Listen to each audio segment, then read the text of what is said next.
21শে জুলাই প্রবল বৃষ্টি হয়েছিল গতবার বা তার আগের বার। তখন উনি বলেছিলেন যে শহীদদের জন্য নাকি বর্ষা ভেঙে পড়েছে, শহীদদের জন্য দুঃখে বর্ষা ভেঙে পড়েছে। আর এবারে বলছেন যে শহীদ দিবসে বৃষ্টি হলো না, আগুন ঠিকরে বেরোচ্ছে, যখন যেমন তখন তেমন, কোনো স্থিরতা নেই। বর্ষা, চোখের জল, বৃষ্টি হয়নি, চোখের আগুন। উনি জলেও আছেন, আগুনেও আছেন, দুটোকে মিলিয়ে মিশিয়ে তালগোল পাকিয়ে দিচ্ছেন। সিপিএমকে মহাশূন্যে পাঠাতে হবে, তো 3 দিন আগে বললেন সিপিএম মহাশূন্যে চলে গেছে, তো চলে গেছে, আর পাঠাবেন কি করে? আমি আবারও একই কথা বলছি, সিপিআইএম যদি মহাশূন্যে থাকে তাহলে মুখ্যমন্ত্রী মহা আনন্দে নাচতে পারেন, কিন্তু আসলে মহা দুশ্চিন্তায় থাকেন, এটা নিয়ে কোনো সন্দেহ নেই। সিপিআইএম যদি মহাশূন্যে যায়, বাংলার মানুষ মহা বিপদে পড়বে, এটা সবাই বুঝতে পারছে। উনি মহা আনন্দে থাকতে পারেন, কিন্তু আসলে সে আনন্দটা ওনার দুশ্চিন্তার সামিল। সেই কারণে 2 দিন আগে বলেছেন মহাশূন্যে চলে গেছে, এখন আবার বলছেন মহাশূন্যে পাঠাবেন। কখন কি বলেন তার ঠিক ঠিকানা থাকে না কিন্তু মুখ্যমন্ত্রীর। মঞ্চে বামেদের আক্রমণ করেছেন। কাকে আক্রমণ করবেন? মুখে বলার সময় বলবেন বামেরা মহাশূন্যে আছে, তো মহাশূন্যে যে বামেরা, তাদের নিয়ে এত মহা দুশ্চিন্তায় মুখ্যমন্ত্রী কেন? টের পাচ্ছেন হাল ভালো না, এবং সেই কারণে প্রতিদিন নিয়ম করে সিপিআইএম এর নামে 4টে গালাগালি না দিলে ওনার সুখ হচ্ছে না। উনি বুঝতে পারছেন যে মানুষ সব বুঝে গেছে, ধরা পড়ে যাচ্ছে, এবং বামেরা যে মানুষকে সঙ্গে নিয়ে চলে এবং চলবে, এটা উনি বুঝতে পেরেছেন, ভয় পাচ্ছেন, তাই বামেদের নামে গালমন্দ করতে হচ্ছে ওনাকে। বলেছেন যে নির্বাচন কমিশন ঘেরাও করবেন, সেটা ওর প্রেরোগেটিভ, উনি ইচ্ছে হলে নিশ্চয়ই করবেন, কিন্তু কেন করবেন? বাংলার ভোটার লিস্ট থেকে একজনের নামও যদি বাদ যায় তাহলে উনি ঘেরাও করবেন। আমি মুখ্যমন্ত্রীকে মনে করিয়ে দিই, কদিন আগে তো উনি বলছিলেন ভোটার লিস্টে সব ভূত ভরে আছে, ভিন রাজ্যের লোক ঢুকে আছে। তো কদিন আগে উনি বললেন সব ভিন রাজ্যের লোক ঢুকে আছে, আজকে ঠিক উল্টো কথা বলছেন কেন?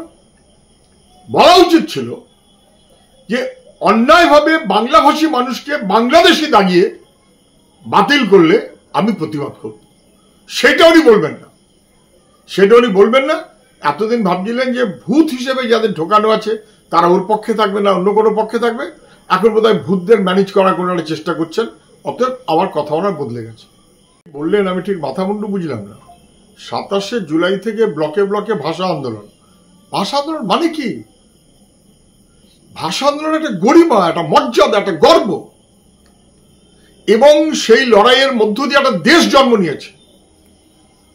সেই লড়াই ভাষা আন্দোলন, এবং তার পরিপ্রেক্ষিতে কার্যত আন্তর্জাতিক মাতৃভাষা দিবস হয়েছে।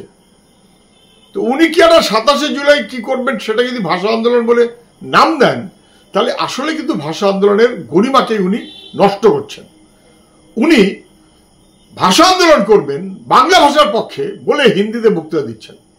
কখন কি করেন তার ঠিক ঠিকানা নেই। ভাষা আন্দোলন অত্যন্ত মর্যাদা সম্পন্ন, গুরুত্বপূর্ণ, তাকে আর গরিমাতা নষ্ট করবেন না।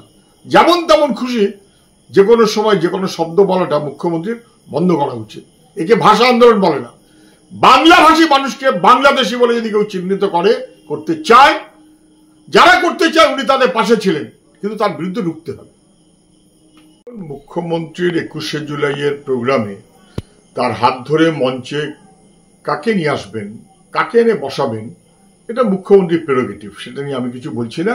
নতুন কাউকে নিয়ে এসেছেন, কিন্তু আগে যে আনতেন তাপসী মালিকের বাবা, আর তো তাপসী মালিককে ভুলে গেলেন, তাকে সামনে রেখে ভোট ঠোট করলেন মিথ্যা প্রচার করে। রূপবানুরকে এমএলএ করেছেন বটে, কিন্তু তখন তো রূপবানুরের বাকি নিয়ে আসতেন রোজ, এখন তাকেও ভুলে গেলেন। যাদের নাম করে বাম বিরোধী প্রচারে শান দিয়েছেন, যারা পুরনো তৃণমূলের লোক সেই বিবেচনায় খানিকটা হলেও, এখন তারা কিন্তু সব আউট। তাদের বাদ দিয়ে ফিল্মের লোকদের বাদ দিয়ে এখন আবার নতুন নতুন লোক নিয়ে আসছেন। কোনোটাই স্থায়ী হচ্ছে না ওনার, কারণ কোনো স্থিরতা নেই। যখন যাকে দিয়ে যেরকম ধান্ধার কাজ ওনার মিটবে সেরকম ভাবেই উনি যদি চলেন, তাহলে সেটা মুখ্যমন্ত্রীর পদের জন্য যথার্থ হয় না। দেখুন, পশ্চিমবাংলাতে গোটা দেশের মানুষের যে সম্ভ্রম ছিল, ভরসা করত, মর্যাদা ছিল, সবাই বুঝে গেছে যে চুরি, দুর্নীতি, অসভ্যতা, অশালীনতার একটা রাজ্যে পরিণত হচ্ছে পশ্চিমবাংলা, সৌজন্যে মুখ্যমন্ত্রী এবং তৃণমূল কংগ্রেস। যত বড় নেতা তত বড় চোর, যত বড় নেতা তত বড় দুর্নীতিগ্রস্ত। কয়লা পাচার, বালি পাচার, গরু পাচার, উনি সোনাটা বলতে ভুলে যান, সোনা পাচার, এসবের সঙ্গে যুক্ত তৃণমূলের বাহিনী এবং নেতারা, এবং সে স্পষ্ট, মুখ্যমন্ত্রী সব জানেন। এবং এই পাচার চক্রে যেমন রাজ্যের প্রশাসন অংশীদার, কয়লার টাকা কলকাতায় আসতো কিভাবে, কে পাহারা দিয়ে আনতো, তেমন এটা নিয়েও কোনো সন্দেহ নেই যে বিএসএফ অথবা অন্য কেন্দ্রীয় সংস্থা তারাও যুক্ত, তারাও তো ধরা পড়েছে। ফলে রাজ্যের প্রশাসন, কেন্দ্রের প্রশাসন অথবা পুলিশি ব্যবস্থা তাকে সঙ্গে নিয়ে তৃণমূলের নেতারা এমনভাবে চলেছেন দুর্নীতি, চুরি, পাচারের স্বর্গরাজ্য। তৃণমূলের নেতারা যুক্ত, রাজ্যের পুলিশ অথবা কেন্দ্রের পুলিশ, বিএসএফ ইত্যাদি যুক্ত। আর রাজ্যের তৃণমূলের নেতাদের সঙ্গে কোথায় কোথায় দিল্লির বিজেপির নেতারা যুক্ত আছে মুখ্যমন্ত্রী জানেন। মুখ্যমন্ত্রীর 21শে জুলাই উনি তো কমিশন করেছিলেন, আজ পর্যন্ত কমিশনের রিপোর্ট কিন্তু পেশ করেননি। কেন, উনি যা বলেন আর কমিশনে, ওর তৈরি করা কমিশনে যা রিপোর্ট হবে, এ দুটো যদি মিলবে না। আজ পর্যন্ত 32 কোটি টাকা শ্রাদ্ধ করেছেন, কিন্তু কমিশনের রিপোর্টটা প্রকাশ করেননি। সবাই বুঝতে পারছেন 93 সালের ঘটনা বলে উনি বলছেন, তখন কি তৃণমূল জন্মেছিল? না, তৃণমূল জন্মেছে 98 সালে। বরং উনি যেভাবে 21শে জুলাই ওই কি বলে ভিক্টোরিয়াতে ওইসব করেন, তাতে বোঝা যায় যে এমনকি কংগ্রেস তাকেও দখলদারি করে নিয়েছেন। 93 সালে কংগ্রেস আউট, 98 সালে কংগ্রেস, তৃণমূল কংগ্রেস, সেটাকে এখন কংগ্রেসের জায়গা নিয়েছে। এটা দখলদারি, দাপট, এবং সেই কারণে ওনার যে অভ্যাস, সেই অভ্যাস অনুযায়ী উনি করে বেড়ান। কিন্তু এটা অসত্য এবং ভুল, যে কারণে রিপোর্ট উনি প্রকাশ করতে পারেন না। 21শে জুলাইয়ের মঞ্চ থেকে পিসি এবং ভাইপো দুজনেই বিচার ব্যবস্থাকে খুবই আক্রমণ করেছেন। আসলে ওরা এত ধরা পড়ে যাচ্ছেন, এত মিথ্যাচার করছেন, এত বেআইনি কাজ করছেন, কোর্ট যখন বলে, একেবারে বাক কমিটি থেকে শুরু করে হাইকোর্ট, সুপ্রিম কোর্ট সবাই মিলিয়ে যখন বলে যে চাকরি দুর্নীতি করবার মতন করে ব্যবস্থা করা হয়েছে, একাত্রা ব্যতিক্রমী দুর্নীতি না, দুর্নীতির জন্য ব্যবস্থা, তখন এমন ভাবে ধরা পড়ে যান যে তখন বিচার ব্যবস্থাকে গালমন্দ করতে হয়। আসলে সংবিধানের যে বিধি ব্যবস্থা, তার উপরে ভরসা না থাকলে বিচার ব্যবস্থাকে প্রতিদিন কোণঠাসা করবার, তার বিরুদ্ধে বলার এই মনোভাবটা সংবিধান বিরোধী মনোভাবেরই অংশ। এবং তৃণমূলের ক্ষেত্রে ওরা যেহেতু রোজ ধরা পড়ে যাচ্ছে, রোজ উত্তর নেই, যুক্তি নেই, বিবেচনা নেই, আইনের বিচার নেই, ফলে বেআইনি কাজ করছে বলে কোর্ট ধরছে, মানুষ ধরতে চাইছে, কোর্ট ধরছে। অতএব এখন বিচারের উপরে সমস্ত দোষ দিয়ে এতে পার পাবেন না, এতে পার পাবেন না। সমস্ত প্রশ্নের উত্তর সরকারকে দিতে হবে, মানুষ কেউ ছেড়ে দেবে না। 21শে জুলাইয়ের মঞ্চে যখন বলছেন যে বিরোধীরা পুলিশকে লাথি মারে, আক্রমণ করে, এবং বিরোধীদের ঘাড়ে যখন দোষ চাপাচ্ছেন, তখন ওই উপস্থিত যা মানুষ ছিল ওরা মুচকি হাসি হেসেছে। সবাই দেখেছে তো, পুলিশকে লাঠি মারা তার চাইতে অনেক বেশি অসম্মান। অনুব্রত মণ্ডল কেষ্ট, মুখ্যমন্ত্রী সাদের কেষ্ট, সবাই দেখেছে। এবং তারপর সবাই দেখেছে যে আসলে পুলিশের মন্ত্রী পুলিশের পাশে না, পুলিশের মন্ত্রী পুলিশকে হেনস্থা করা, অসম্মান করা, অশালীনভাবে নোংরামি করা অনুব্রতর পাশে, না বোঝার কি আছে। আর মানুষ এটাও দেখেছে, বরং এই পিরিয়ডে পুলিশ তো লাথি মেরেছে মাস্টারমশাইকে, হাত কামড়ে দিয়েছে চাকরির দাবি করেছে বলে, লাঠি মেরেছে, কামড়ে দিয়েছে পুলিশ। কেন? কারণ মুখ্যমন্ত্রী চান যে বিরোধীদের স্তব্ধ করে দেওয়া হোক, জব্দ করে দেওয়া হোক। তাহলে মুখ্যমন্ত্রীর নির্দেশে পুলিশ আক্রমণ করেছে, আর পুলিশকে অশালীনভাবে আক্রমণ করেছে তৃণমূলের নেতারা, সে জয়নগরের এমএলএই হোক আর অনুব্রত মণ্ডলী হোক। শুনলে আমার মাঝে মধ্যে ওই প্রবাদটা মনে পড়ে, ছাগলে কিনা খায়। সব কথা না আমি নাই বললাম। এর আগে একরকম বলতেন, আজকে আরেক রকম বলছেন।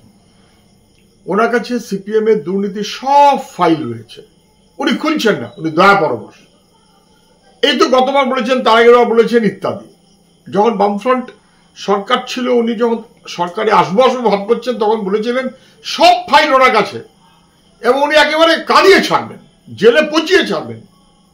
কিচ্ছু বললেন না, করতে পারলেন না, কারণ করার মতো কোনো সুযোগ নেই। আজকে এতদিন পরে এসে বলছেন, যখন প্রশ্ন উঠে গেছে যে আসলে উনি ফলস বলছেন, এখন বলছেন যে সিপিএম এর এত দুর্নীতি, বিজেপি কিছু করলো না, তাহলে সিপিএম এর সঙ্গে বিজেপির আতাপ।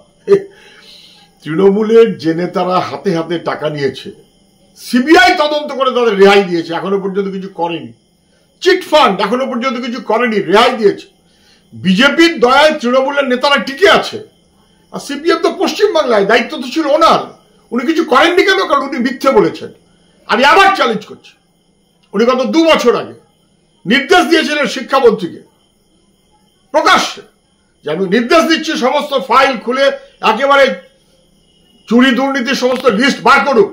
আমি বোধহয় 6 বার চ্যালেঞ্জ করেছি, আজকে আবার চ্যালেঞ্জ করছি। মুখ্যমন্ত্রী হিম্মত থাকলে বার করুন। আপনি বারে বারে বলেছেন আপনার শিক্ষামন্ত্রী বার করতে পারছে না, কেন? কারণ আপনি অসত্য বলছেন, আপনি মিথ্যে বলছেন।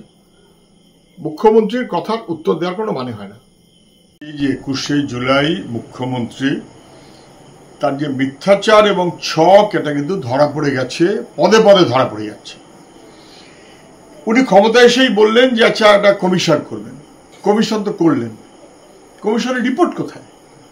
ওনার সেই কমিশনে রাজ্য সরকার, মমতা ব্যানার্জির তৈরি করা কমিশন, সুশান্ত চ্যাটার্জি কমিশন, বুদ্ধদেব ভট্টাচার্য, বিমান বসু, তারা সাক্ষ্য দিয়েছেন। কিন্তু প্রোগ্রামটা যিনি অর্গানাইজার মমতা ব্যানার্জি, তিনি কি কোনো সাক্ষ্য দিয়েছেন? না। কেন সাক্ষ্য দেননি? মুখ্যমন্ত্রীর মন্ত্রিসভার বিদ্যুৎ মন্ত্রী মনীশ গুপ্ত, যিনি সেই সময় সচিব ছিলেন, স্বরাষ্ট্র সচিব, যিনি হাইকোর্টে হলফনামা দিয়েছিলেন, তিনি কি কোনো হাজিরা দিয়েছিলেন কমিশনে? না, তো দেননি। বরং যে মনীশ গুপ্তকে উনি মন্ত্রী করেছেন, সেই মনীশ গুপ্তর রিপোর্ট হচ্ছে কোর্টে হলফনামা, যে নেশাখোর সমাজ বিরোধীরা রাইটার্স দখল করতে এসেছিল এবং না দখল করা পর্যন্ত ছাড়বে না, এই ছিল বাস্তবতা। এবং এটা শুধু মনীশ গুপ্ত না, সোনালী গুহর মতন আপনি একাধিক, আমি একজনের নাম বলবো কারণ একাধিক লিখেছেন, তো জাগো বাংলায় লিখেছেন যে আমাদের, তারপর দিদি একটা ইনস্ট্রাকশন দিল। ইনস্ট্রাকশনটা হচ্ছে জ্যোতিবাবুর গাড়ি আটকাতে হবে, অমুক করতে হবে, তমুক করতে হবে ইত্যাদি, এবং সেই কারণে আমাদের বোরখা পরিয়ে দাঁড় করিয়ে দেওয়া হয়েছিল। কিন্তু কার একটা কি শাখাপলা বেরিয়ে গেছে বলে তারা ধরা পড়ে গেছে। তাহলে এই ছক এবং চক্রান্ত 21শে জুলাইকে কেন্দ্র করে একটা এমন কিছু ঘটনা ঘটাবো, কিন্তু মুখ্যমন্ত্রী ধরা পড়ে গেছেন। সেই কারণেই মনীশ গুপ্তকে মন্ত্রী করেছেন, যিনি অভিযুক্ত হতে পারতেন ওর বিবেচনায়। পুলিশের রিপোর্ট উনি মানতেন না তখন, এখন যদি সব পুলিশের রিপোর্ট মানেন, সেই মনীশ গুপ্তকে মন্ত্রী করলেন, এমএলএ করলেন, এমপি করলেন, সবই করলেন, এবং তারপর কমিশনের নামে 32 কোটি টাকা শ্রাদ্ধ করলেন। কমিশনে হাজির পর্যন্ত হলেন না, কমিশনের রিপোর্টও আজ পর্যন্ত প্রকাশ করেননি। একটা ফেরেববাজি চূড়ান্ত।